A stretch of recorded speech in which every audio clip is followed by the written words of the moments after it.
500 টাকার জাল নোট সহ এক ব্যক্তিকে আটক করলো বাইখোড়া থানার পুলিশ। জানা যায়, গোপন খবরের ভিত্তিতে পুলিশ এমএলএ পাড়ায় বাবুল নমকে আটক করে থানায় নিয়ে আসে। অভিযান চালিয়ে তার কাছ থেকে 6টি 500 টাকার জাল নোট উদ্ধার হয়। পুলিশ মামলা নিয়ে অভিযুক্তকে জিজ্ঞাসাবাদ শুরু করেছে। বহিরাজ্যের একটি চক্র এই জাল নোট কাণ্ডে জড়িত থাকতে পারে বলে মহকুমা পুলিশ আধিকারিক বাপ্পি দেববর্মা জানিয়েছেন। আমরা জানবো এ ব্যাপারে বিস্তারিত।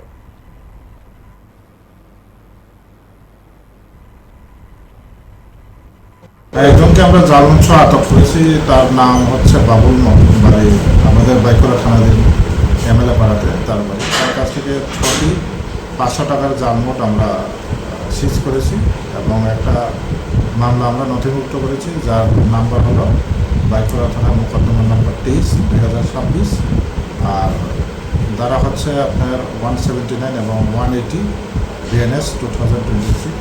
তো এই মামলা আমরা তদন্ত শুরু করেছি যে এই জাল নোটগুলি সে কোথা থেকে আনলো এবং তার কাছে আরও আছে কি না এবং তার সঙ্গে আরও লোক জড়িত আছে কি না জাল নোটের ব্যবসাতে। তো এই ব্যাপারে আমরা ইনভেস্টিগেশন করছি। স্যার, ওর কাছ থেকে প্রাথমিক জিজ্ঞাসাবাদে কতটুকু জানতে পারলেন?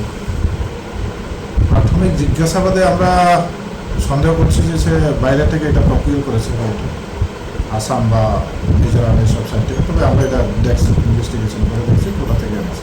পাশাপাশি স্যার, মানে ওর সাথে আর কেউ জড়িত আছে কিনা ত্রিপুরার, কি মনে করছেন?